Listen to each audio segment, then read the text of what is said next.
We have another audio question. This one comes to us from Michael in Los Angeles.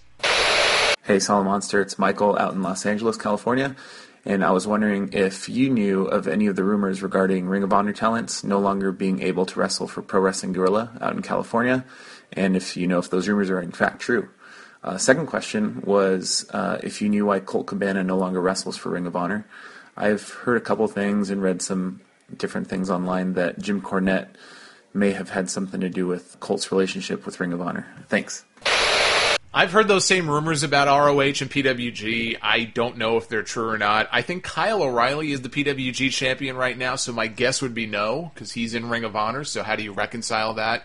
It's like, how do you allow one guy to go back and forth between the two companies but not other guys, unless he's not under contract, the same kind of contract with Ring of Honor. I don't know how all that works, but I believe Kyle O'Reilly is the PWG champion, so yeah, I don't think that there is any sort of ban that I'm aware of, but I just don't know for sure.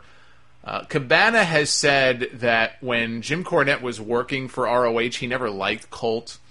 He said that Cornette would tell him that funny doesn't equal money, and that sort of thing. And then later on, after Jim Cornette was gone from Ring of Honor, ROH reached out to Colt Cabana about re-signing with the company, and he claims that he turned them down. That's what he says, because they'd gone too corporate under Sinclair, and he just didn't have any interest in working for a big corporation, which begs the question, if WWE, let's pretend the CM Punk stuff recently had never happened, because I remember reading that Colt Cabana was down either at the Performance Center or in Stamford. I don't know if it was a tryout maybe as an announcer. I don't remember.